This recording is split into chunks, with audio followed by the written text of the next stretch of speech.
Okay,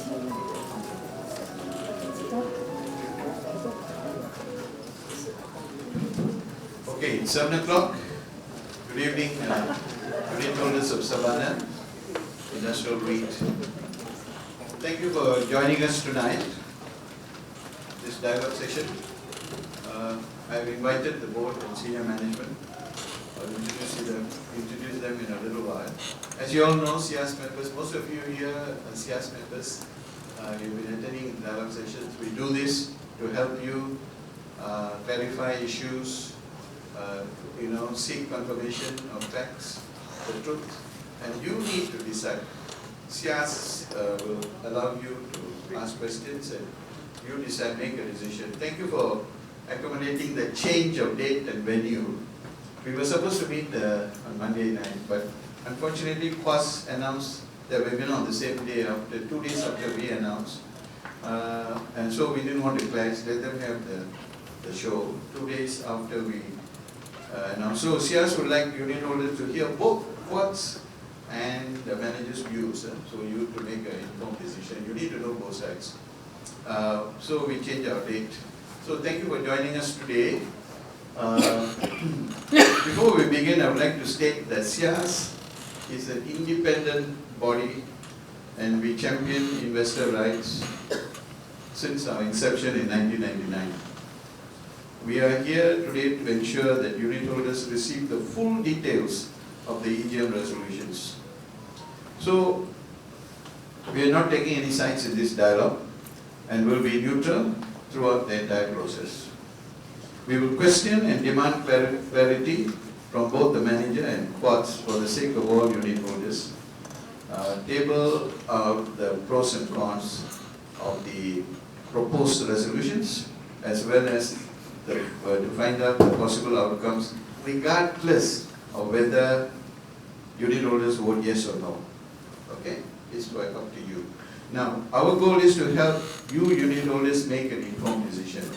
You can't make an informed decision if you do not have the truth, the whole truth and nothing but the truth. You need to have all the facts. So, Sabana EGM has put the spotlight on whether internal or external manager is better for the REIT. Okay? There are 42 REITs and property trusts in Singapore.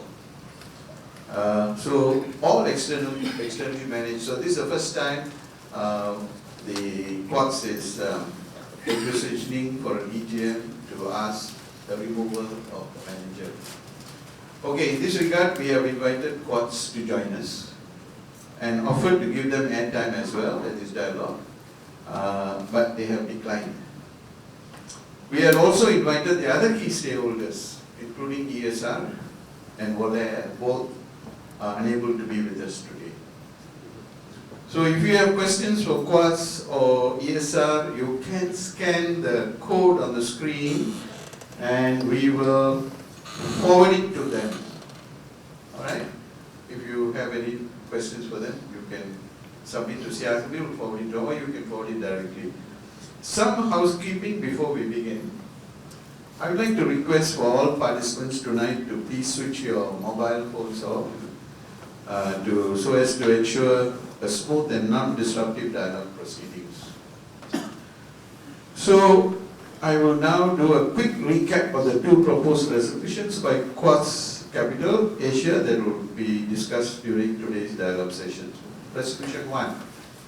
Sabana REIT Real Estate Investment Management Limited to be removed as the manager of Sabana Industrial REIT as soon as practicable after this resolution is passed. Number 2, Resolution 2, to direct HSBC Institutional Trust Services, Singapore, the trustee, in his capacity as trustee of Sabana Industrial REIT, to effect the internalization of the REIT management function. So, I have therefore approached Sabana board and senior management to come along with me today to meet you so that you can ask all your questions, remove doubts, and be sure when you leave this room how you want to vote, whether you want to vote for or against, okay? So Mr. Tan Cheong Hin, you all know him, the chairman, please welcome him. So Wang Yu in the independent non-executive director.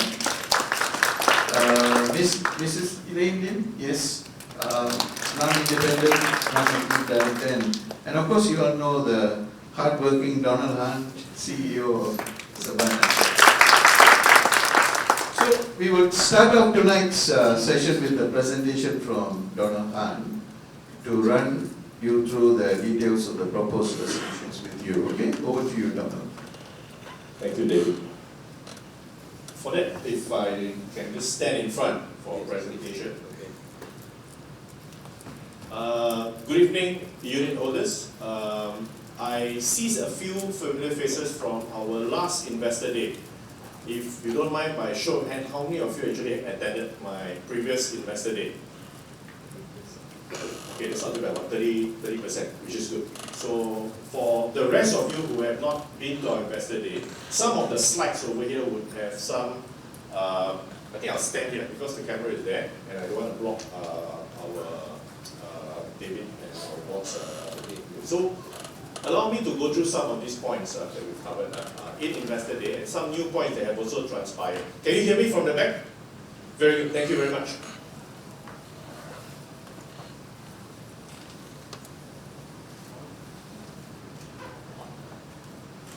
Can I control? Okay. Okay. So again, disclaimer, just take note that today's presentation, if you look at the top part, sorry, I'm just a bit of technical.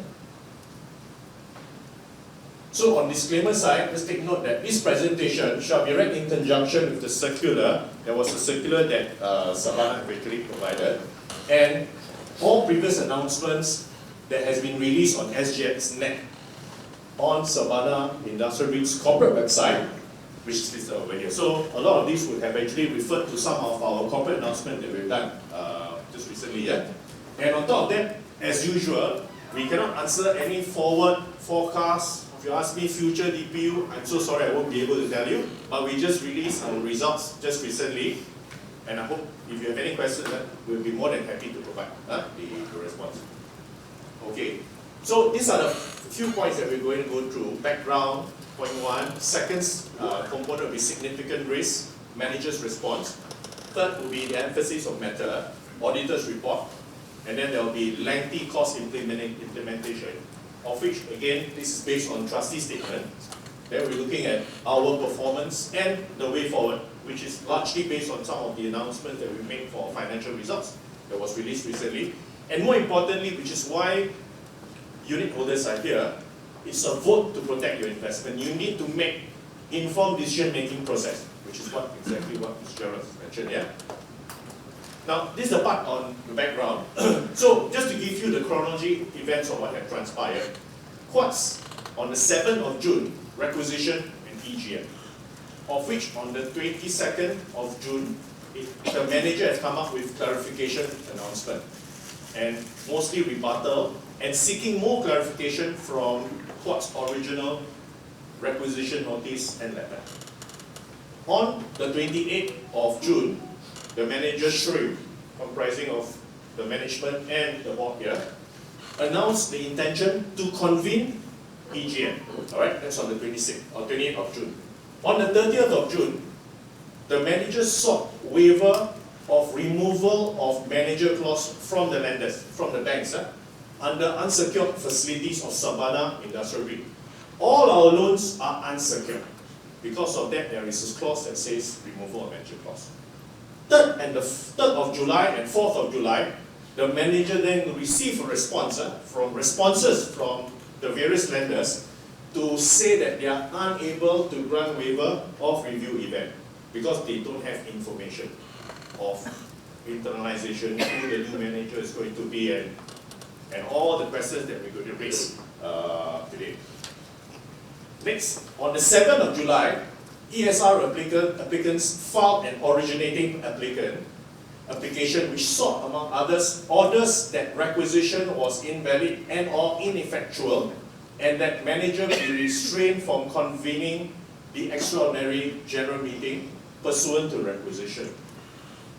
ESR, being the largest shareholder, has also the shareholder for Shrimp have stopped the manager from convening the EGM. Remember, I mentioned that we wanted to do an EGM, and there was a court case on the 7th. The court on the 7th July ultimately ordered an interim injunction for the manager to be restrained from taking any step for convening the EGM, and there was a hearing. On the 11th of July, there was a decision where court dismissed the interim injunction application, and interim injunction against the manager was lifted.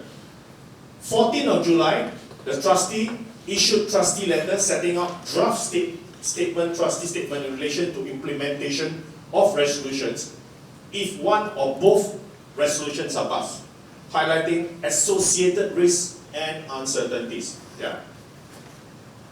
Now, on the 19th of July 2023, there is an emphasis of matter included first half of 2023 financial statements, which is issued by Ernst & Young, in respect of a material uncertainty that may cast significant doubt on the group's ability to continue as a going concern.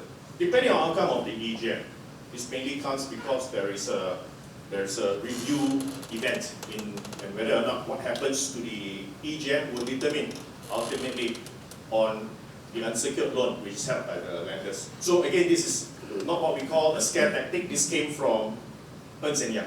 Okay. On the 19th of July, Quartz clarified typographical error in its requisition letter that the increase in dividend, and they say, well, it would come mainly from cost savings from the 7.25 million of fees instead of, would mainly come from the cost savings of 7.25 million fees. So a lot of difference in that sense. And then 19th of July, court dismissed the originating application, which means the manager are now able to go ahead with the planned EGM, which is planned now on the 7th of August. Yeah? And then on the 21st of July, we've issued notice of EGM and circular off to the unit holders. Now, I thought all this is important to know where the conjugate events. It has not been a very straightforward process, of which there was a hearing to stop the manager from going into EGM, and it has been heard in court as well, yeah, for the decision. So the resolutions and what was mentioned, resolution 1, very simply put, is to remove the manager. I'm standing here as CEO to remove the manager as soon as practicable after this resolution is passed. Okay, that is on the 7th. So the decision is on their hands. Later on, we'll decide. We'll provide more information as to so that unit holders have got better informed decision-making process. Resolution 2 is to instruct the trustee, to direct the trustee to effect the internalization of the REIT manager. So there are a lot of steps over here, and both of these is to be conducted by ordinary resolution. Ordinary means simple resolution, i.e. 51% will be passed. Alright? So it's important for every unit holder, especially independent unit holders, to understand the circumstances, the risk, and the effect that will come through on this simple resolution process. Now, so you understand what has transpired over here, there are a lot of questions as to the manager is owned by ESR. Hence, there must be some cooperation, discussion being done at that level. To reiterate what has transpired, the manager was sued by ESR, who sought court injunction to stop the manager from convening the EGM. Alright? Now this board and the management team here, we are fair, objective, and independent of ESR. This is the most critical part that we want to highlight over here. That we have discussed and we felt the best way to process is to go through the resolutions of courts and to provide and to go ahead with the EGM and for unit holders to vote in accordance to that. Alright? ESR had different directions altogether, and we had court determination, and it was decided that the way forward in terms of convening the EGM as per the resolutions of court and to proceed with EGM was the right thing to do. That's according to the courts. So court dismissed ESR application and it upheld a manager's view that EGM had to proceed. Okay, so if in case you ask ESR, the manager, it shows the board and the manager is completely independent of the decision-making process. Okay? And then the court said that it appreciated, this is very important, the court actually said that it appreciated the manager's objective and candid submissions to the court, despite the fact that the manager is at the subject of being removed. It's funny, yeah, that we go ahead to get this submission for the court on simple majority, and to ask the court, we're going to have this to vote on us. And I think the court said, that's admirable. Okay? Now, again, to reiterate, managers' fees and actions, what have we done? So there have been a lot of talks in the many blogs, or if you don't analyze properly, I think you might have to mislead, you might get mislead. But the intent over here is really to put things in perspective. Yeah? We were set up in 2010. Our IPO was in 2010. Since then, there has been no increase in the fees. Let it be the base fees, let it be the property management, there is no increase altogether. No increase in fees since IPO. So if there are any discussion that says, yeah, we're here for the fees, there hasn't been any increase. We have not adjusted since day one. In future, other future REITs might have been adjusted accordingly, according to inflation. We have not increased on our end. Second part, no acquisition since 2018. If most of you who know me, I came on board in 2018 in January, same time as Chairman, Mr. Tan here, who came on the same day, and we reconstituted, the board was reconstituted, we came out with a refreshed strategy to strengthen the REIT. During that time, the decision was to go back to basics. No more acquisition. We're not going to buy. The predecessors on our end went on into buying properties, and a lot came from the sponsor. We decided, stay put, let's build from within to build stability and to grow the REIT. And this is what we've done. And later on, I'll show you the studies, how we've done that. So the key point is that there's no acquisition made since 2018, no acquisition fees. So the acquisition that we are all out to benefit the sponsor by creating more fees, there hasn't been any. Simple. Third part, no project management fee has been charged for asset enhancement. Nothing. We have undertaken 2 asset enhancement of about 20 million. Usual asset enhancement for project management fee is about 2 to 3%. Which means for 20 million for our new tech park, we could have charged 2%, $400,000, $600,000, no fee, nothing. Nothing to benefit the sponsor, because independent board management felt that I think we should be fair. We have not charged, let's not charge in that sense. But other REITs, we're not sure. Other REITs, we're not sure. Most other REITs charge project management fee. Fourth more important point is that no rights issues, no placements exercised since 2018. There was none. On contrary, if you look at examples of other REITs who have grown, acquisition, and they have actually gone through rights issues, placements, there could be potential dilution. There are some which are on dilution, which is a major concern.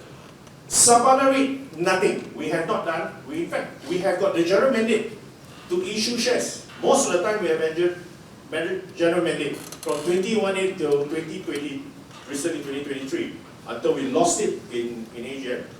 We did not go out there to issue shares. We did not go out there to buy. We did not do any placement.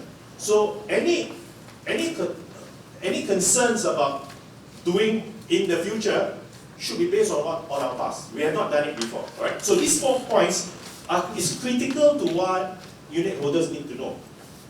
A lot of these concerns is basically based on, are we going to acquire more property? We have not done anything. We have actually had a grow value. We had actually had a growth value strategy last year to acquire properties, but we have not. We have taken long hard look at the market, and we're concerned because geopolitical situation is not so strong, and we've taken our time. If we're hungry to build more fees, then we'll go out there to acquire, because we have got general mandate there, right? So we'll keep an eye in terms of making sure we solidify our position, because the REIT is a small REIT. We cannot get wrong. Now, in terms of transition costs and externally managed to internally managed, this is the crux of the decision-making process that unit holders have to decide.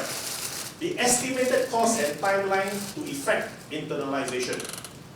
Okay, What is this? As far as we know, it's considerable amount of cost involved to estimate. No estimate is available. Alright? Trustee said, expect considerable amount of time, at least 12 months or potentially significant longer to implement. Trustee has got no timeline. They say minimum 12 months or significant longer. They have got no cost on their end as well. To give you an idea in terms of anecdotal, back of the envelope expected cost in that sense. To run a REIT manager on a stabilized basis, alright, a lot of discussion has been made there. Based on streams revenue, 2021 was 7.25 million, profit was about 2 million. We will tell you that profit is about 2 million, and your cost is about 5 over million in that sense. So in terms of the amount of cost on a stabilized basis, would be let's say 5 to 6 million. Let's say, alright, incremental because inflationary impact. But on a startup basis, there will be more cost involved ultimately because you need to get headhunters to get the right people. You need to get professional advisors to help you to start setting up your compliance and all that. That amount can be as high in a startup position as much as 10 million. So anecdotally, yeah, if you check with some management consultants, it's about 6 to 10 million on a per annum basis. But stabilized, maybe about 6 million around there. Okay? Now, there are key risks in terms of if there could be significant risks highlighted, and these are significant risks highlighted not by the manager. It is also highlighted by the auditors. If both or either one of the resolutions is passed, it's also being highlighted by the trustee as well. It is not scare tactic. The plain, simple scare tactic by a manager, it doesn't happen because it's also mentioned by third party professionals and the trustee as well. Now, what are these significant risks? There's value destruction in terms of internalizing the REIT manager. It may result in uncertainties and major disruptions. Potentially destroy value for unit holders. We'll come to all this. Firstly, there is no clear plans to effect the internalization. It's a nice sexy word to say let's do internalization. But how are you going to do it? How long will it take? Who is going to be the party that's going to take over? Do they have relevant track record? Have you started talking to the banks? Have you talked to the trustee? Have you started engaging the regulators? These are questions that you need to put up front before you can start to vote on AGM day. If not, then you have to go based on status quo in that sense. It's like you're going for presidential election, you need to know who are the 2 or 3 candidates. The candidate cannot be, don't worry, he'll appear in the last minute, and then you'll vote accordingly. That's putting a performing REIT at risk. So the key points here is that there's no clear strategy for specific proposals. There is no certainty in financing.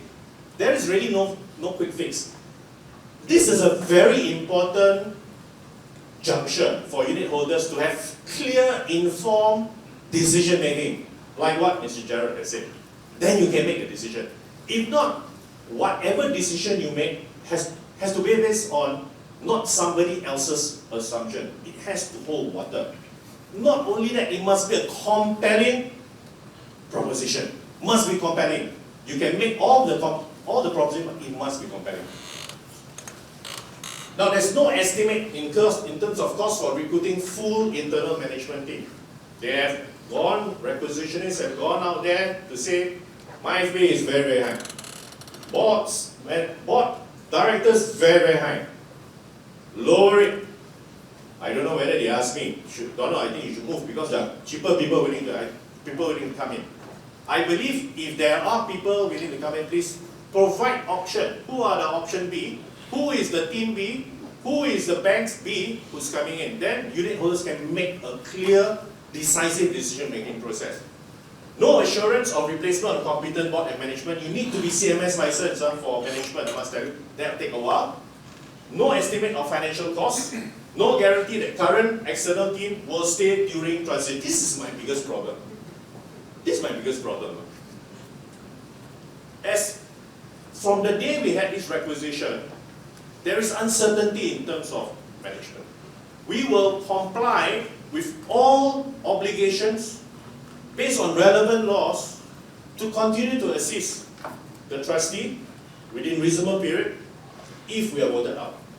But this is a problem here. I cannot guarantee that the staff will stay. Already we have a management team resigning already, I'll tell you. That's before our EGM. It's already happening already. So the key point is that to have a properly functioning manager that's going to be kicked out, become an interim, most of my time, my senior management time, is going to be dwelt on HR issues. 50% of the time is going to be dealt in HR issues, trying to find replacement for so-and-so and all that. And the so-and-so might not come because there's a limited timeline. Who wants to join a very tight market, to join a company where after 6 months, 12 months, you're out of a job? It's very difficult, I will tell you. And the key point here is that will performance be affected? You have to make a decision in that sense. Risk of internalization, going through again, no supporting data of annual budget from the internal teams, no certainty of assurance, timing costs, mandatory payments, outstanding loans, accrued interest that you might be able to get bank B to finance. But what is your interest rate at the end of the day? Will it be higher? Every certain percentage increase will bring down your DPU contribution. Now, again, just to reiterate, proposed internalization is a very complex process. It hasn't been done in Singapore before. There could be a reason. If it has, it's sexy, it is so viable. Why nobody has done it before? It's a question that we all ask. But for that, you've got to go back to evolution, why it started, why the REIT started in the first place. The risk of disruption of REIT operations may eventually wind up Sabana REIT, as the properties can potentially be disposed at significant discount if the resolutions are not implemented. The trustee has made very clearly, if internalized, they will first get the professional advisors to come in, tax legal they will get all their property consultants, their financing costs will come in. That cost will be borne by unit holders. At the same time, the interim period, unit holders will continue. Professional fees for the existing interim manager, the registry, will continue to be paid. So there will be double count on the end. So how long it takes, that will affect DPU performance. So Quad's proposal may result in uncertainties and major disruptions, potentially destroying value for all unit holders. So is internalization worth the risk? This is the auditor's report that came out during our 19th of July annual report, financial report for first half, where they indicated there is an emphasis of matter by Sabana REIT, mainly because it casts doubt on whether or not Sabana REIT can continue as a going concern, depending on EGM outcome. On the fourth part, lengthy and costly implementation. So this part here, this is a chart that goes through what happened if Reso 1 pass, Reso 2 pass, or 1 pass, 1 don't pass, and of course if both don't pass, status quo over here. Now this important part of the trustee. Trustee is independent. They don't take side. The trustee don't track. They will do what unit holders ask them to do. No matter how difficult, how impossible, it's never been done before, trustee will do it. I think that's the good thing about this trustee. They say we will do it because it provides in the trustee. So what they said is that to provide summary on how trustee currently intends to respond, which is the trustee statement, if one or both resolutions are passed, to highlight that there are risks and uncertainties associated with implementation of resolutions which should be carefully considered before voting. Okay? Now, if resolution 1 is passed and resolution 2 is not passed, then a replacement external manager will need to be appointed. In other words, the REIT will remain as an externalized manager. Okay? So that means they have to find another external manager. Stream will be taken out, but the new manager must be able to meet the kind of fees that we're going for. Remember, ours is 2010, old fees. We don't charge project management. We must find somebody who's cheaper and more, and who's willing to do more effective, more productive than the current team. There's no assurance, eh?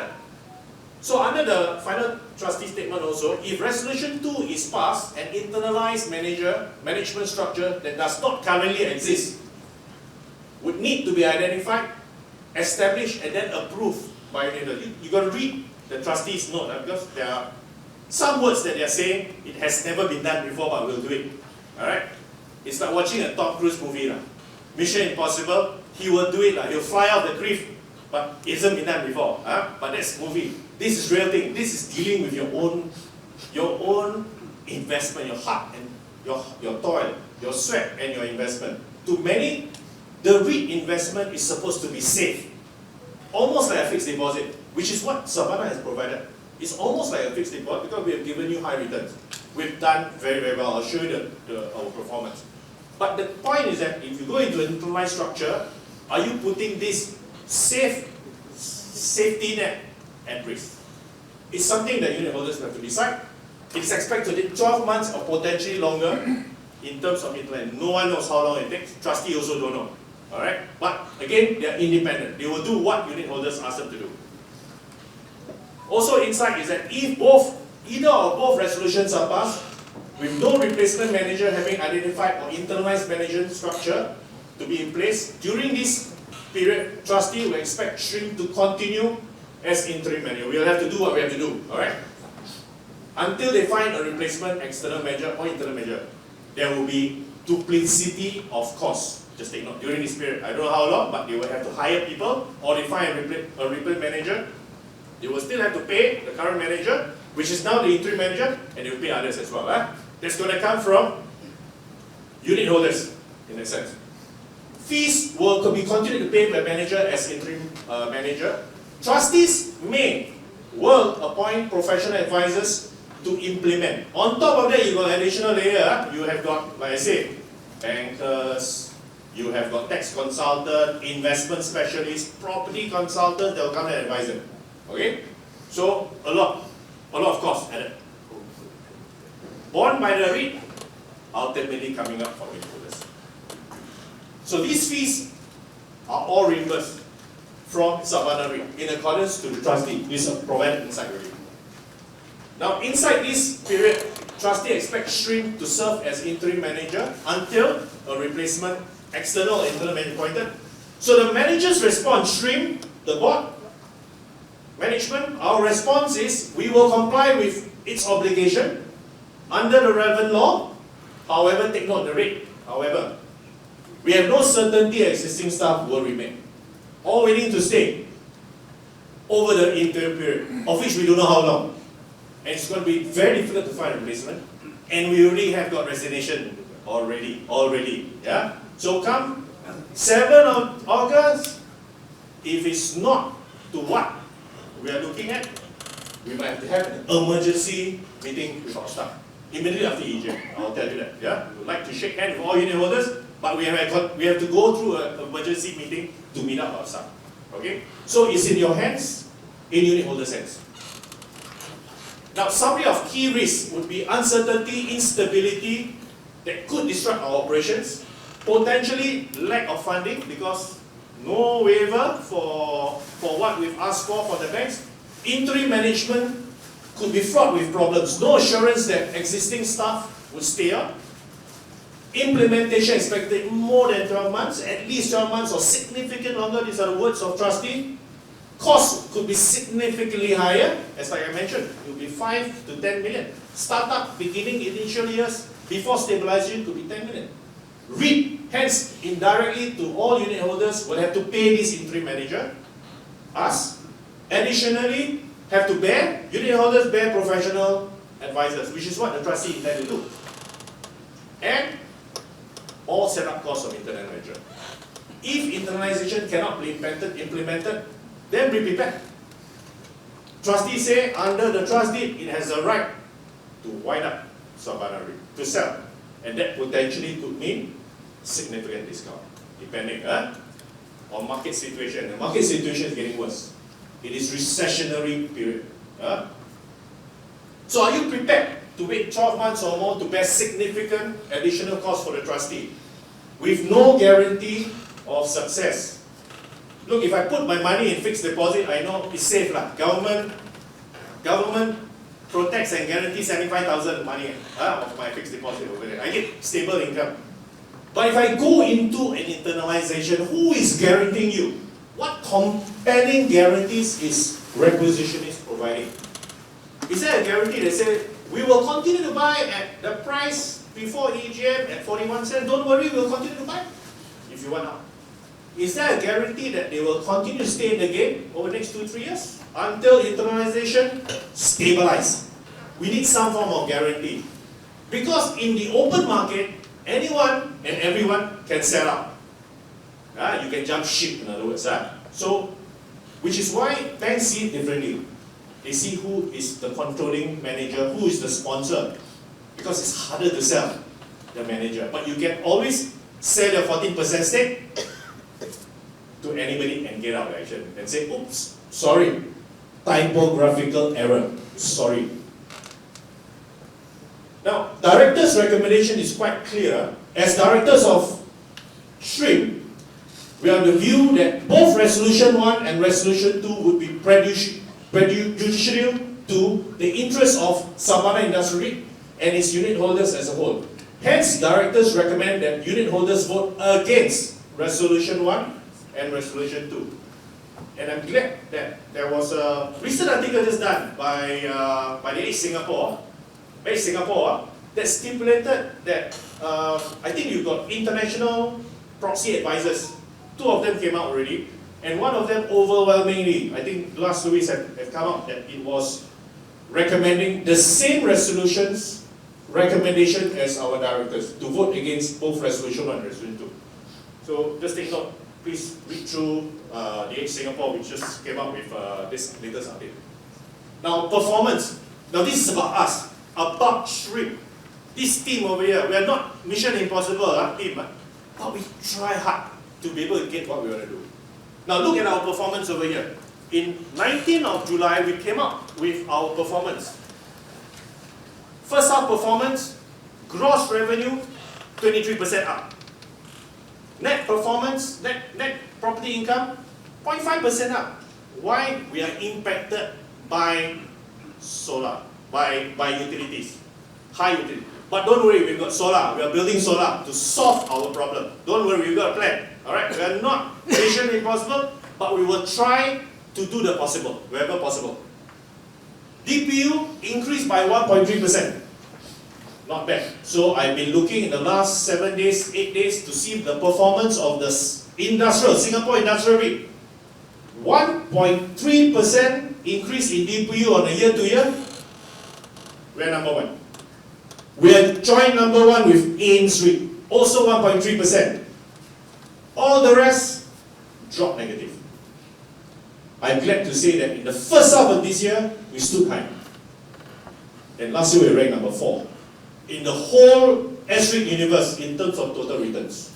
Not bad performance. 21.8 when I first came on board with Chairman, we were ranked 3rd best in performance.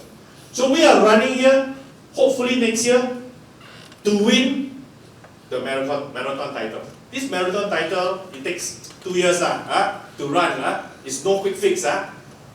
But the important thing is we run, halfway we have a commanding lead. When someone asks you, Donald, thank you for running and giving us a commanding lead, can you step aside, we'll get somebody to run and finish the race for you. Of course, being SHRIM, the manager and the board, we are shocked. We say, who's going to replace us? Can they run as fast as us? Do they have the right shoes? Under this humidity, can he persevere? There are a lot of questions. But don't worry, no. You have given us a good lead. We should be okay. Your gearing is very low. Thank you very much. You have done very well. Thank you for AI. Thank you. We'll take over. Right. Then I think it's not fair. Which is why we are fighting for our kids. I like to use the word fighting. We're not going to give up until 7th of August until we get to convince and provide sufficient information for unit holders to make a firm decision. Yeah? You look at our DPU, 1.6%, 1.61 cents. Our borrowing ratio, gearing is at 32.5%, one of the bottom 6 lowest.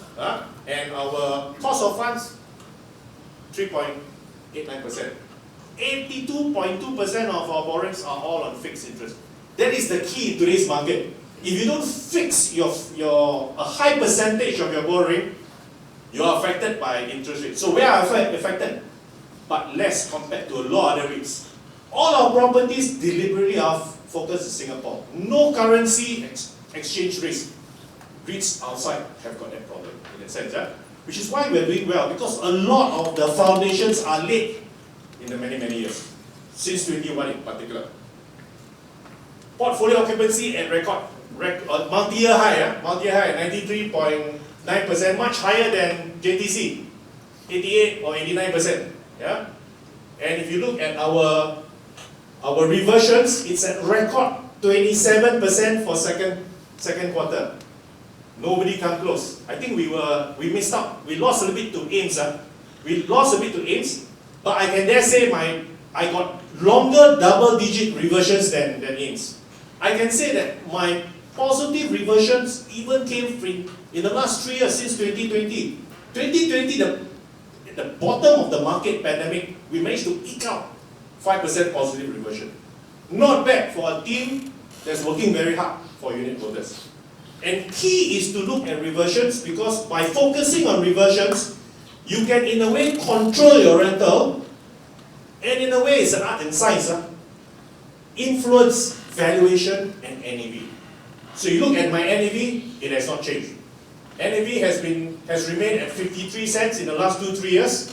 It has gone up, my NAV, from 2020. 2020 meltdown, NAV valuation came down.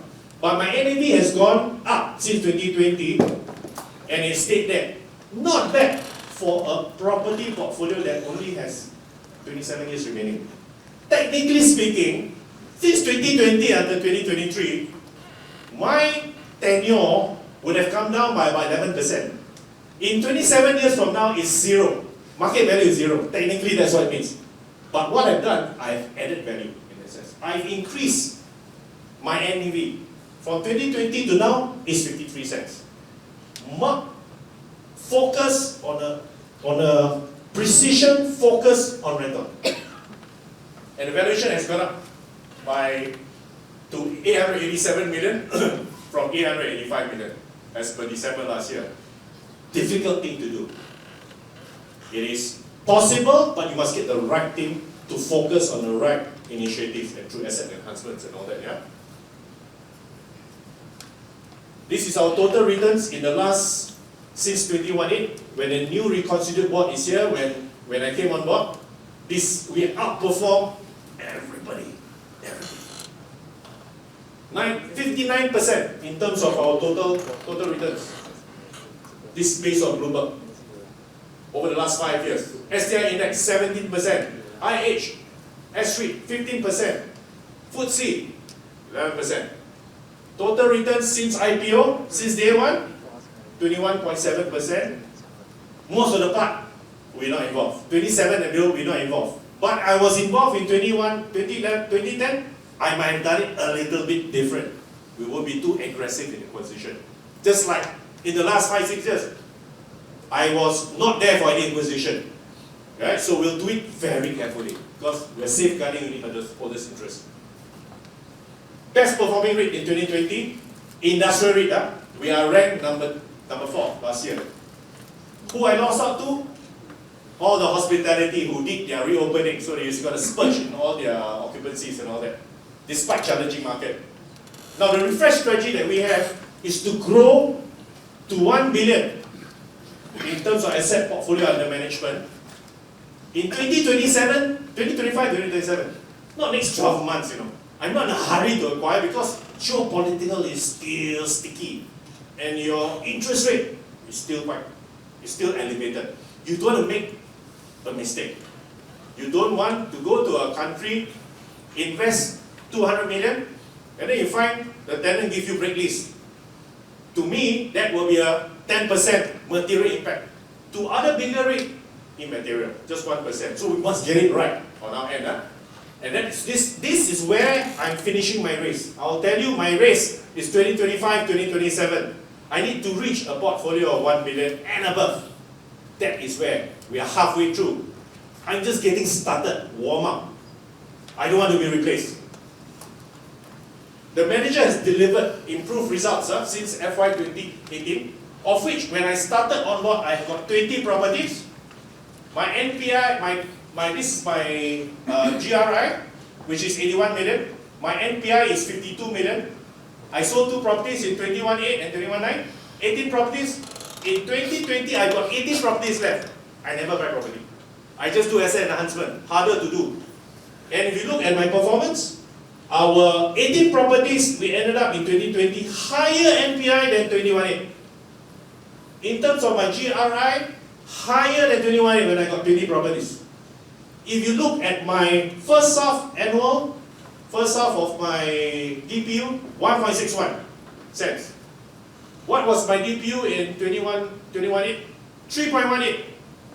I know analysts like to analyze. If you analyze, you find that potentially it might be higher. If you analyze it, I'm not giving you any forward hint.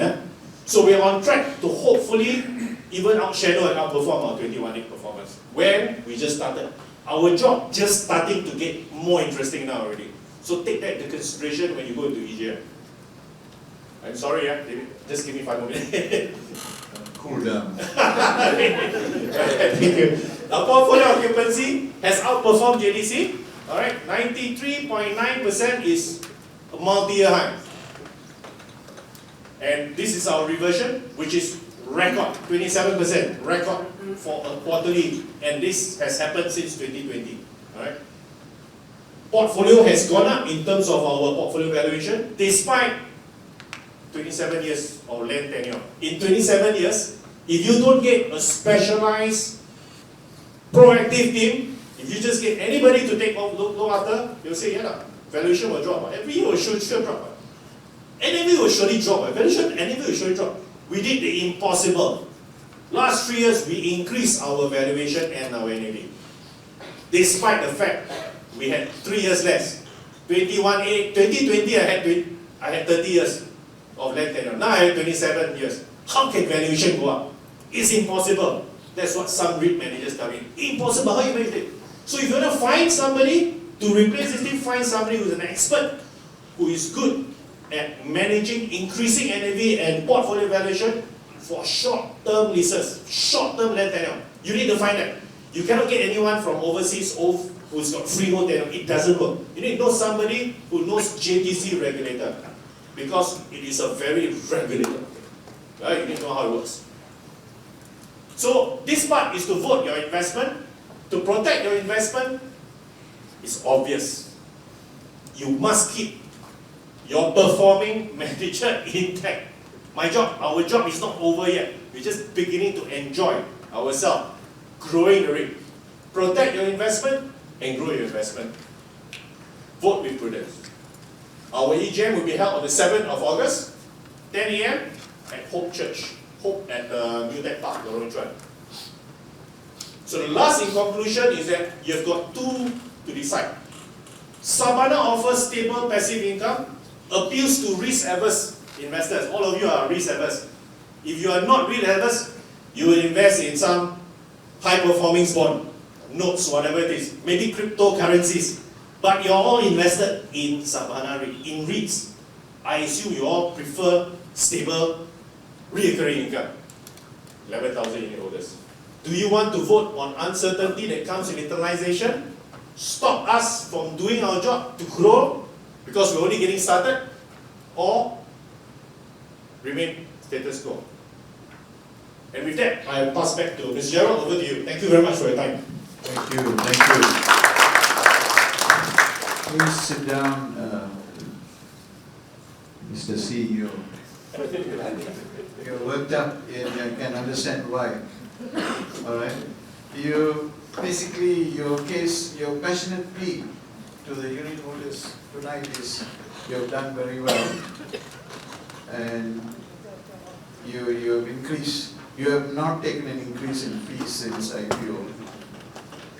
And you have made no acquisitions, no project management fee levy, no right issues or placements made, DPU is up, NAV is increased, NTA up, and portfolio valuation is up. We are doing well, this is plea, very passionately, we are doing well for you, so why do you want to remove us? That's your case. That's my case. And your dream you have, you also shared the dream with I them. agree. You have a dream. You know the song, You Have a Dream? I know many songs that have my dream.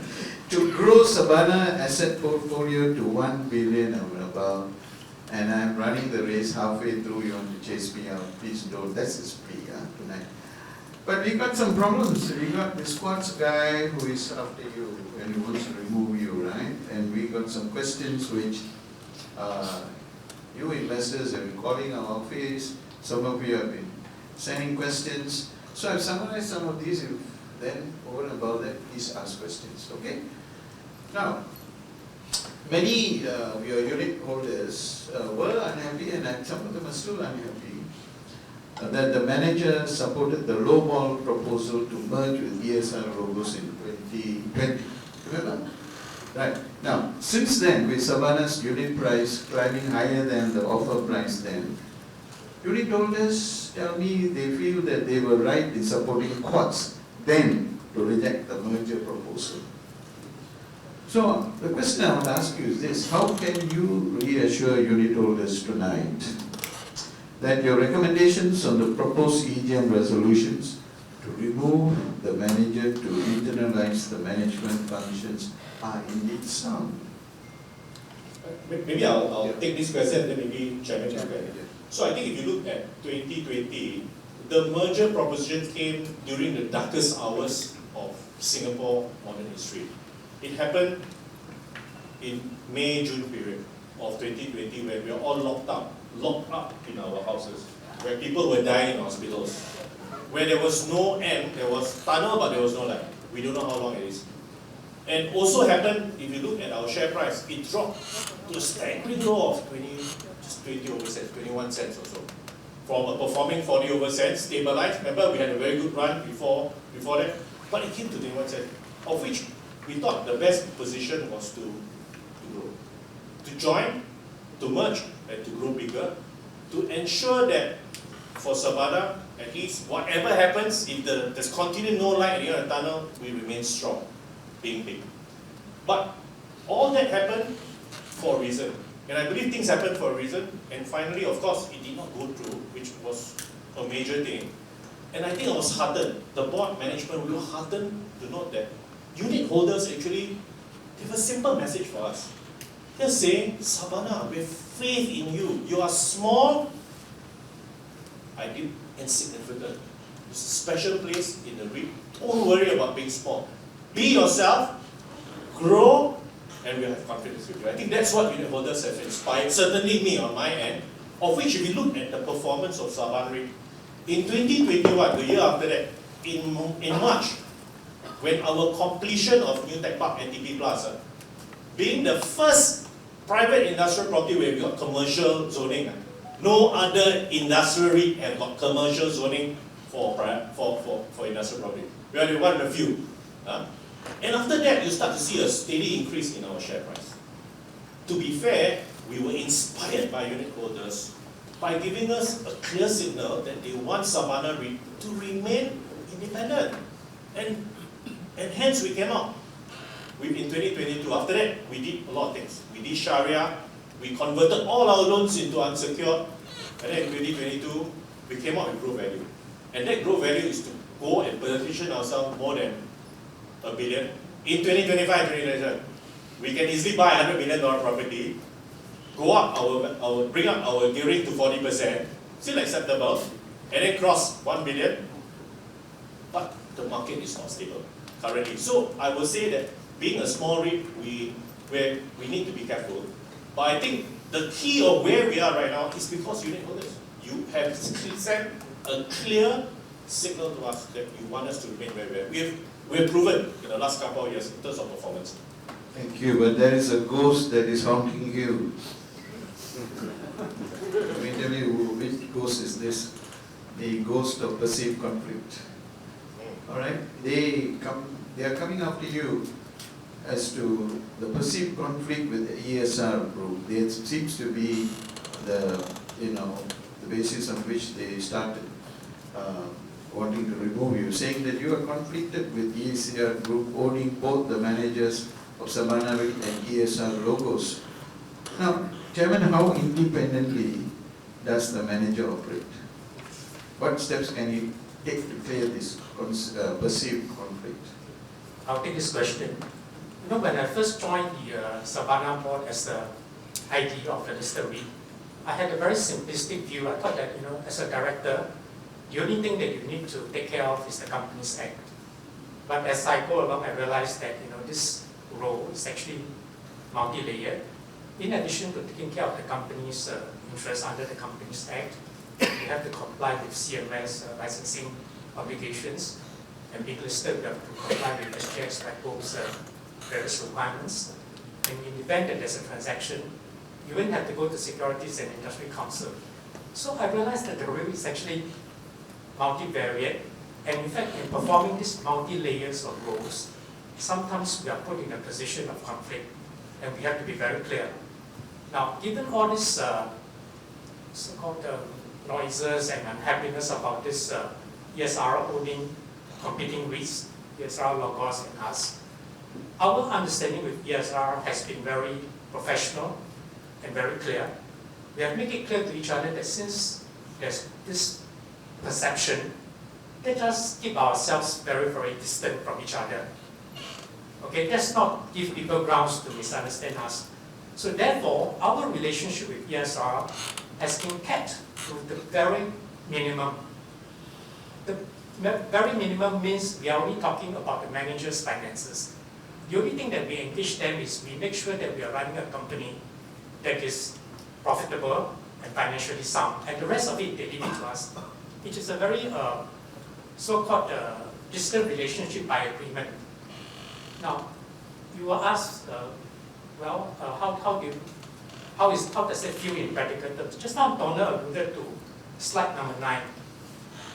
In this present situation, we were put in a very difficult position. I learned the meaning of the word invidious, INVIDIOUS, because this is precisely the position that we were in. We were put between two sets of conflicting, in a way, instructions, one from courts to paper results in a certain way.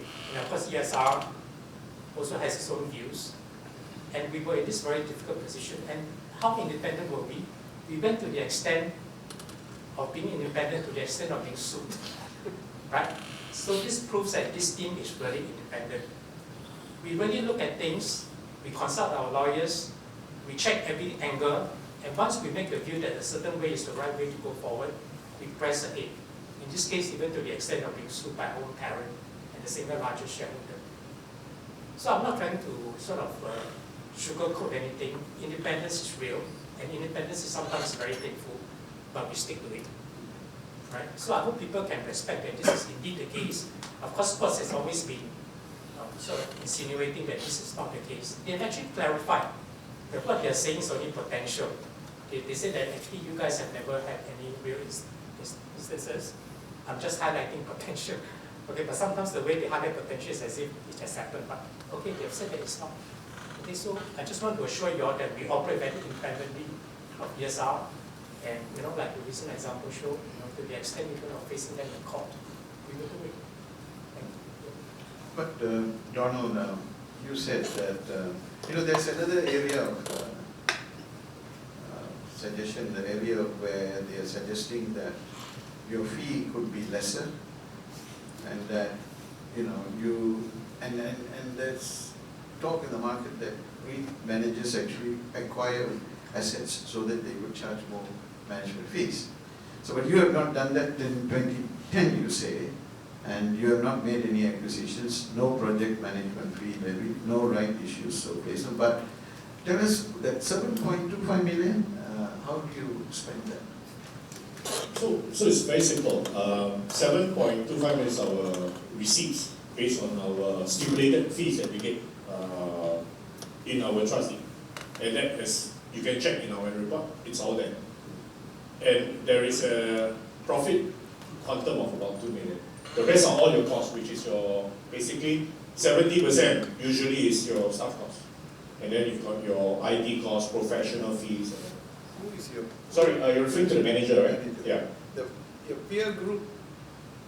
Who is comparing your fees to peer group? Okay. How would you fare? So I will tell you that for a lot of the peer groups in the last 2 years, 3 years maybe, they've been on an expansion path. In fact, ours is the only one that is stagnant in terms of portfolio valuation. It's around there. It's about 900 million. In the worst of times, it came down to about 830 over million in the middle of 2020 because of pandemic. And now it's gone back. Grow value is up to about 887.5 million. But a lot of our peers have grown. AIMS have bought $500 million portfolio in Australia. ESR has bought in Japan and started to acquire more properties in Singapore. If you look at the maple trees, both logistic and the industrial, have acquired $500 million. When they go and buy, they always buy $500 million. It's never 50 million, 50 million probably. And the sellers have got. So actually, to be fair, it is wrong to quote Sabana as an example for making fees out of it, which is wrong because it's the worst example to quote. It's better to quote others because we've never been acquiring any other property. We're the worst example to quote. But it's been turned around to say that, but be careful, Sabana might become like a Manulife. Sabana might become like this and might become. I think that's not a fair comparison. Looking at our track record, look at my and the board track record, we've never acquired anything. To us, I think it's not fair to put in a position that, but they just might follow that track. We take things on our side because we've got very small margin error. We cannot go and expand for the benefit of getting fees. But the more importantly is that the decision we buy a property might lead to some form of devaluation or non-performing in some way. So we really scrutinize the deal over and over again. But your dream remains that you will want to increase your asset portfolio to 1 billion. But 2025, 2027, we have to evaluate market conditions. 3 more of your questions and then new questions from you. As long as the manager stays on as Sabana REIT chairman, as interim manager, will the bank lenders invoke the change of control review clause? Remember CFO may be able to answer this.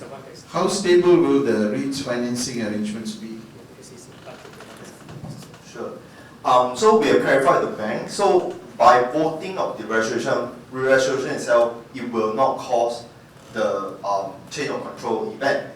It will only happen when trustee is ready to serve the termination notice to the manager. Then the event will only occur. So we clarify that. So maybe on the second part is how stable will the REIT financing arrangement be?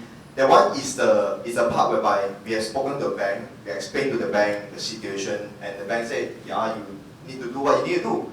But to the bank itself, they have no clue who is the one taking over, who is the one leading the ship. So to them is, they said they will do the necessary when things happen. So from their part, there is no certainty that they will continue. Although some party might claim, don't worry, 900 million backed by all the assets. But everyone have to be mindful because ultimately if they pull the plug, who is the replacing bank?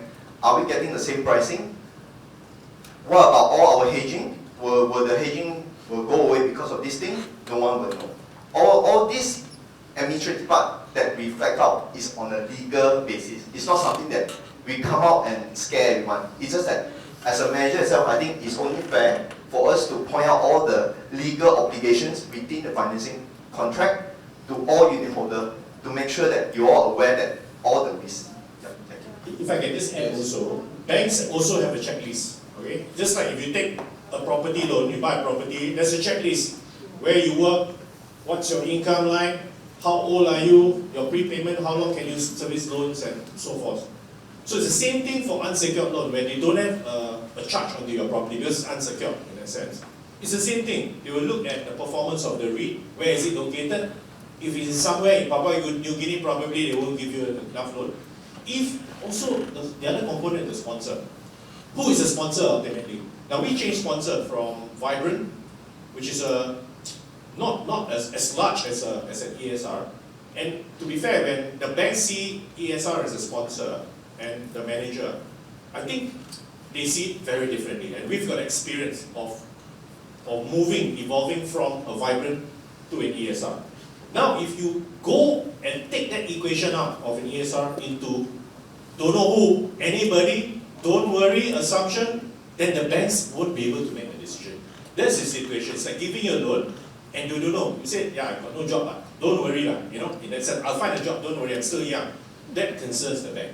So the intent here is really, these are really things that banks need to check this in that sense. The current situation helps us to get whatever we can get in terms of attractive rates, in terms of interest rate.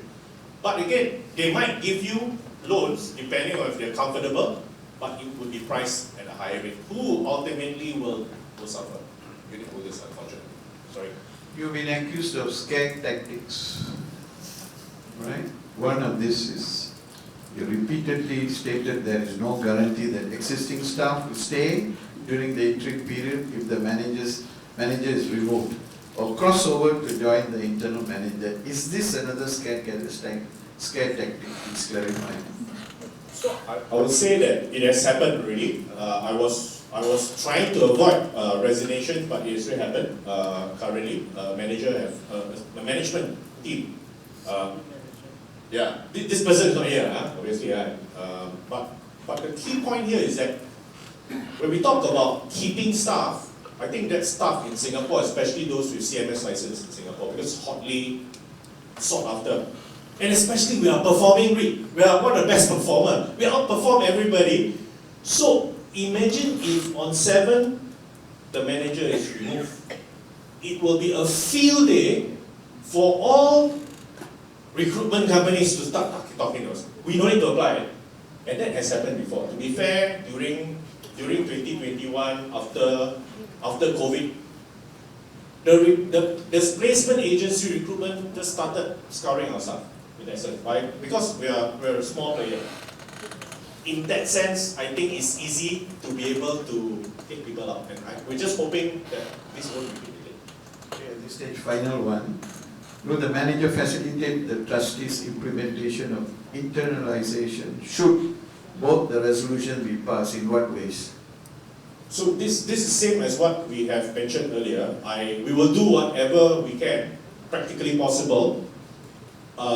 We will follow according to relevant laws to do our duty. But the key point is that the quality of staff, unfortunately. I've made it clear before, and I think what's also mentioned in their webinar yesterday, they used my analogy.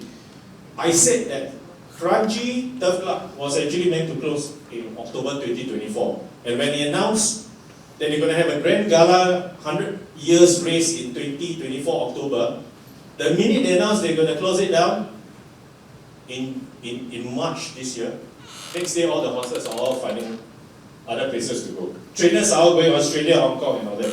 So the big question here is that you can plan for a 100-year anniversary in October 2024 at the Turf Club, see all them, but what kind of quality horses will there be? What kind of trainers will there be? And interim, when all the horses are out, the people managing Turf Club is running at the deficit. You can't get quality staff in that sense. So 50%, if that happens, the worst nightmare any management can have is 50% of my time is spent on recruitment. And how do you get good staff? And tell them, you just be a sitting duck. Nobody will want to join you. Maybe you're an employer, you know how difficult it is. So if the resolution is carried on, will you stay on as CEO? I can use the word we rather than I, because the forward statement.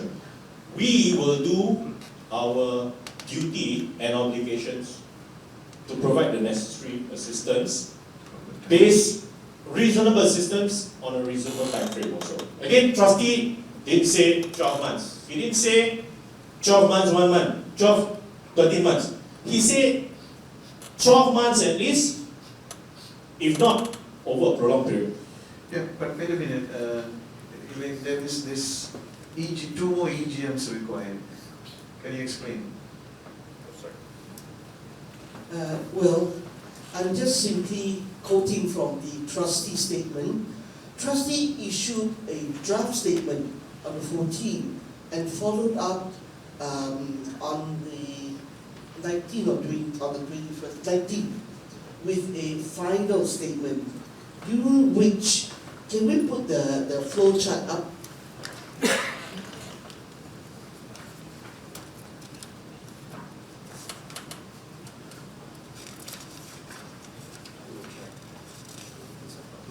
Yeah, that's the flow chart. Now that's actually done by our legal advisor, putting it very clearly, explaining the steps that are required should one or both resolutions be passed at the EGM. So assuming managers removed under Resolution 1, assuming Resolution 2 passes, in other words, unit holders vote for internalization, trustee has said that they will comply, but it would require probably 2 or more further EGMs. The first of which would be to for unit holders to pass amendments to the trustee, because the trustee, as it stands now, does not really provide for internal manager, right? And then the second EGM is really to for unit holders to approve the new manager. And there may be a requirement for more EGM depending on the situation, prevailing situation then. So it's not a straightforward process. It's going to take time. It's going to take a few more legal processes before this can be put in place. Now, I believe the trustee also spells out that change of trustee is an extraordinary resolution. In other words, 75% approval is required. Now, these are not my words. I'm just quoting from the trustee's statement. You can look it up on SJX.net. Just one more question. How long will you be able to carry on at the current fee? Salaries going up, inflation.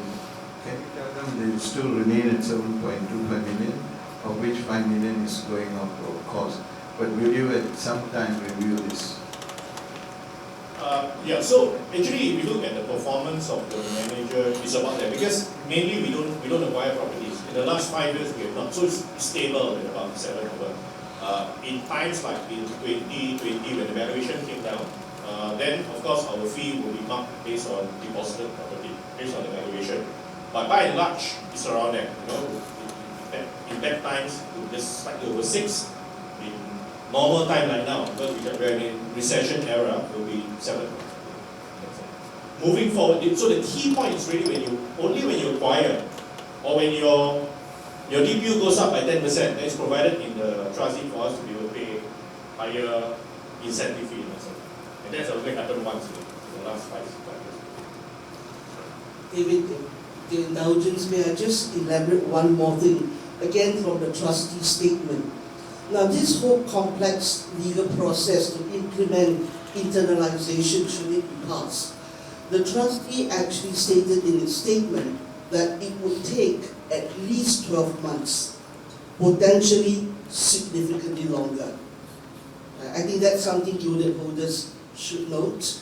The other point that unit holders should also note is that during the interim period, the current manager will be retained to continue the management of the REIT until a new replacement manager is appointed. And during this interim period, as Donald has highlighted, SRIM will continue to be paid its management fees. On top of that, the trustee has said in its statement that they will appoint professional advisors as required, a whole range of professional advisors. And that fee according to the trustee, will be charged to the REIT. And they will also effect all the steps that are necessary to establish the internal manager. And that requires identifying candidates, setting up a company, paying the paid-up capital, applying for a license. There are a lot of costs involved there. Now again, that will be charged to the REIT. So now I'm aware that our not too friendly ghost has been saying different things. I cannot comment on the basis of why they made those assertions. I can tell you that what we are sharing with you right through from 22nd of June when we clarified some of the assertions to now to tonight, we are accountable for what we say. All these are posted on SGX Net. We are regulated, and none of us would dare to take the risk of issuing or saying anything that could potentially risk us breaching any law. So it is said, Chairman, that if there is internalization, there need not be a board, you don't have to pay them a high director's fee, nor do you need a CEO. Is it true? We definitely need staff and people to do governance, execute the plans. So I don't know how they make that statement. You need a board? Yeah, you need a board. Yeah. I mean, CEO? Of course, you need a CEO, right? Yeah. So where are the savings from? I think the other thing is that this is a small board, and we are operating on a very lean budget. So how they handle their own recruitment, costing, salary scales, and all that, it may actually lead to higher costs, bigger boards, higher costs. I mean, nobody can tell at this point in time. Okay. Open to the floor. Yes, please give your name and then ask the question, please. David, may I comment on the directors? All right. David asked a question whether we still need a board of directors. Well, Sabana REIT will continue to be listed, regardless of the outcome of the EGM. And any company, private or public, require directors. And as a listed company, there are even more stringent requirements. So there will still be a need for directors. And if you still need directors, you need to pay them fees. Not necessarily us, but any director. And don't forget that the board then will be managing the REIT under very turbulent conditions. So they will have to get the right people who are willing to work, and you've got to compensate them. Thank you. Yes, please, your name, Good please. evening, Board of Directors and shareholders. Winston here. Mr. Sian, is it? Yes. I'd like to ask a question slightly different angle. Quas has been in the disagreement with SRIM for many years. So even in the EGM, if the resolutions are in favor of SRIM, I don't know, you think Quas will stop at that? I don't think so, right? Shareholders also I think don't God stop. knows the answer. So my question is, what do you think, SRIM, what does SRIM think is the best case solution, best case scenario, that the disagreement, the distrust can be overcome? Have you all ever thought of what is the best case scenario, to overcome all this distrust, disagreement? You know what I mean, right? Okay, later on I have a follow-up question. Okay, please, thank you. Yeah. So maybe my perspective would be as a CEO, we always want all parties to come in to discuss with ourselves, with the board, management, or in some cases also to facilitate discussion with the various parties. In this sense, would be ESR as well. I think if given an opportunity, we would like to have that. In the last many occasions that we tried to invite, for instance, just for a simple lunch, they have rejected. We have tried to reach out to them, even for as early as our first half financials, whether we can need to touch base, or even earlier this year, they said no need. but they've invited tonight and they didn't come. So I think the key point is that, I think the question would be, if we reach out our hand, can they also extend their hand so that we can discuss? I think there's nothing wrong in talking. We can agree to disagree, but the key point is how do we meet in the middle, or to discuss, to agree on certain points for the benefit of all unit holders in that sense. If I may just add, I think it's no secret that I accepted the challenge to join this board to help to stabilize the situation. Now, one of the first things I did when I joined the board, I asked Donald, I would very much like to meet Quartz. Can you help me to set up a meeting? I'm happy to meet him one-to-one, or with the CEO, or with the entire board, whatever is his preference. He declined the invitation. And I only got to meet him for the first time at the AGM. I heard he was there, I sought him out, and I went there to introduce myself and shook his hand. And that was about as much as I could get to speak to Quartz. So you judge for yourself how and whether it's possible. Before a reconciliation or before peace talks can even begin, the parties must be willing to go to the table. Next question. Okay, so each one 2 questions maximum, so others can have. Okay. Second, last Last question. question is long term. Do you think there's a possibility that ESR may make another offer? You know, they make an offer at 2020, right? Is there a possibility? Is there any talk? It is that sort of question, it's only an astrologer can answer. Thank you very much. Very hard for the board to answer. Yeah, I hope, maybe you can pray. All right, yeah. Next question, please. Anyone else? It's been quite comprehensive, but surely there must be. Are you? Yes. Please get here. Thanks for the presentation. Actually, I read a lot of newspaper about all this internalization conflict, but then first time I sent. So I thanks a lot for your side of story.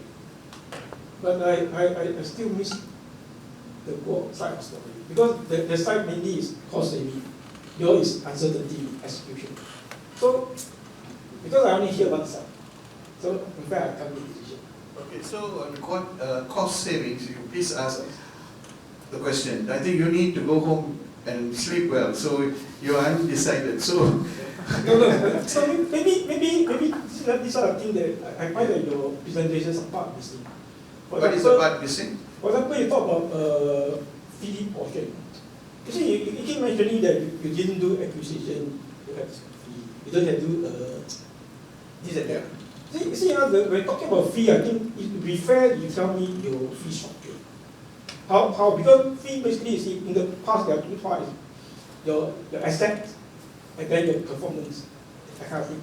So there's a formula on that. And then there are few kind of variation. I mean, like based on how much of AUM you cut and how much, and then the DPU, that kind of thing. Then now they evolve slightly more on the increment or DPU, something like that. So these are part that it shows how you align the interest with the shareholder. Okay, good. You know, and how you compare with the peer. That part maybe is something that it will give me more insight on how fair is the way you charge. Rather than you tell me that, yeah, I can charge you this. But I don't know, in the first place, maybe your fee is too high or too low, I don't know. Okay. Because I don't know the basis. I mean, this one part I want to say. Because the side keep saying that cost saving, but because I didn't hear their part story. Yeah. So I also don't know exactly, is it because your performance not good enough? From the point of view, these are things that I'm not very sure. No, that's why I tell you that I hear your part story, uncertainty and what's execution and a lot of these costs and stuff. But I not sure their size. Okay, thank you. So maybe I can just clarify. Our fee is actually stated in our annual report. If you go into our 2022 report, it's stated on page number 142. I'll just read out. Property managers fee is 2% on our gross revenue for each property.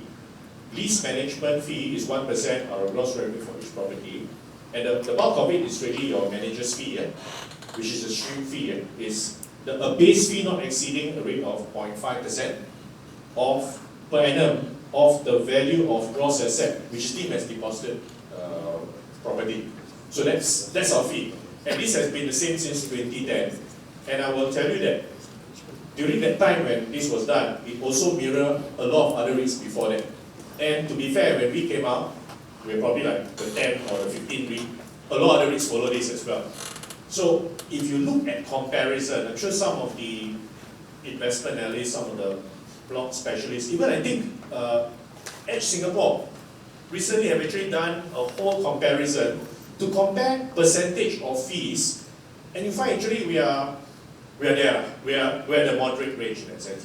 But moving into the internalized structure where they say no need CEO, cost savings, this and all that, no need CEO, I think the compliance component is very high for Singapore REIT, not listed companies.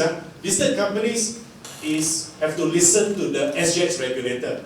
Here you got double regulator. It's called SGX and MES. Also, SIC also. SIC also will come in. So a triple guardian to look after your investment, which is very tough. And I must stipulate what the trustee say. This is not I say. This is not scared. This is trustee, independent. They are not taking side. I must say, and they're good.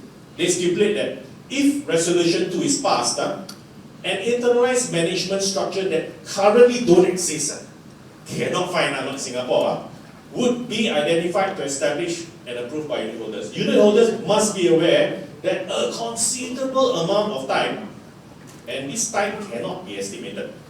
However, it might take 12 months and potentially significantly longer, and costs required to internalize the REIT management part. And all these costs will come from the REIT. Unitholders. Of that, how to make comparison? That's our issue over here. It's never been done before. Sure, it's been done in Australia, in US, but there could be a reason why it's not been done in Singapore. And I'll tell you a quick reason why. Mainly because in Singapore, you need a sponsor to grow your asset base. For instance, Singapore is too small to have grade A logistic asset for sale. There's none. I look around 1 year once and that's bought by foreign funds. For Paragon REIT or for Capital Mall Trust to buy shopping centers, there is no shopping center for sale. In the last 10 years, nothing. Strata got, empty shopping mall got, but if you want to buy high-end mall, Tampines Mall, you need to get the sponsor to come in. And that's how Singapore have operated, and that's the reason why in Singapore model, it started with the sponsor being a developer.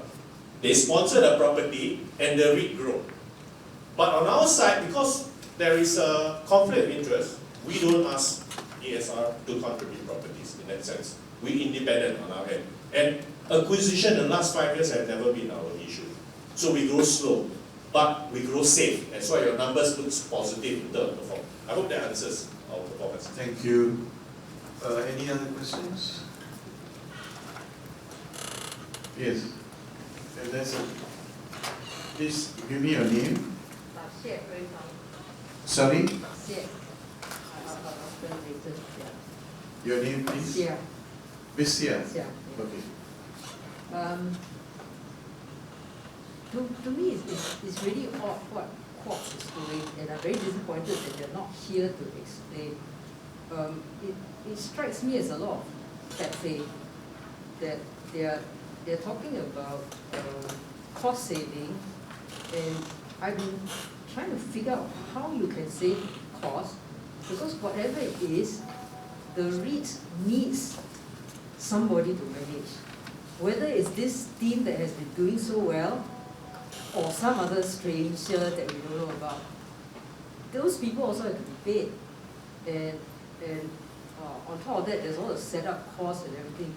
So it's really, really strange. Something is going on under the water, which people like me don't know because we haven't been following it. So it just strikes me that it's not real.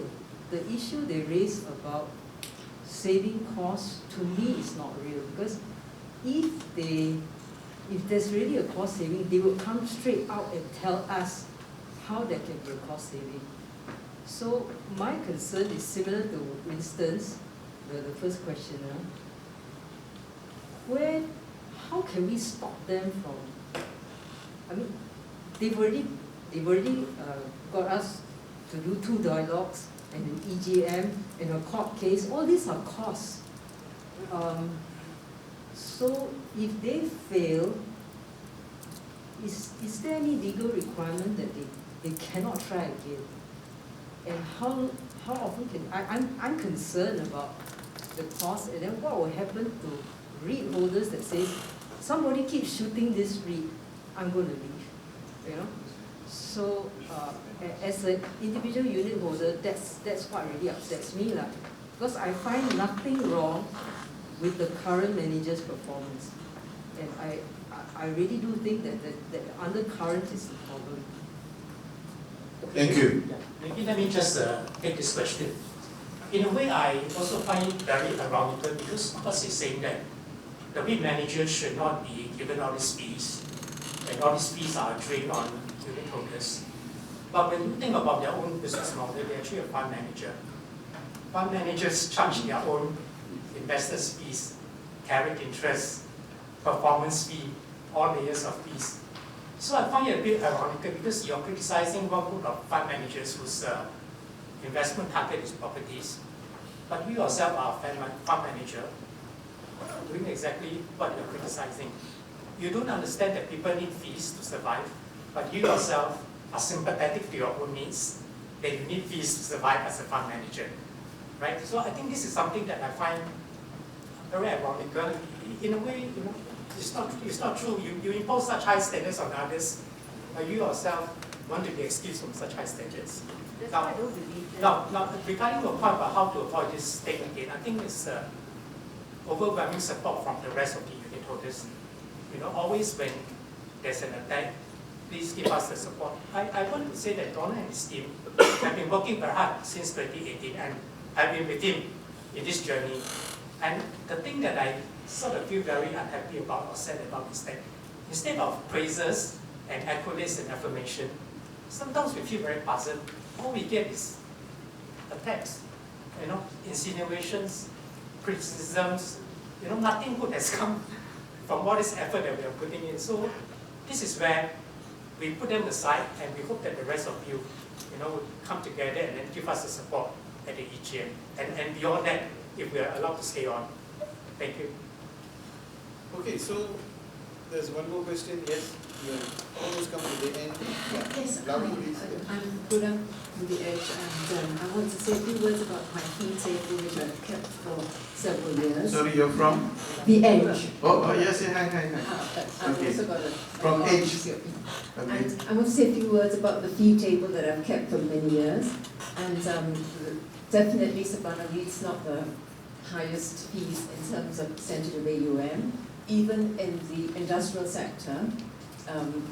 In fact, it's the second lowest. The lowest was EC World REIT, but that one's in a bit of a well, I think there's some problems there. So the highest fees, excluding the property manager's fees, because we can't include those, because those are mainly passed through. Okay? Anybody living in a private property would also know that, you know, you pay your managing agent and they take care of everything. So that can't be included. So excluding that, including the performance fees, it would have been our US Hospitality Trust, because it had a big jump in the DPU. The other REIT that had a lot of fees, including the acquisition fees, was Digital Core REIT, because it counted its IPO portfolio fees in FY 2022. So that's all I have to say about the fees. Yes. And Okay. So, final word. My senior manager sent this to me. Quad said this in an interview by Hedge Funds Club in August 2021. More than 60% of the companies we publicly engage with have been privatized or taken over with a more than 30% increase in their share price. Okay, so it's a hedge fund. Leave you to make an informed decision SIAS is not telling you to vote for or against. The objective tonight was to allow you to ask questions and for them to answer our questions. There's a lot of information out there. Please think very carefully. If you think internalization is the way to go, it's your right, it's your prerogative, and you cast your vote. It's your money, it's your investment. So make an informed decision and make a good decision that will benefit you. All right? Okay, so I have to stop here. Thank you all for coming, and I thank the chairman and the board members and senior management for spending time with us.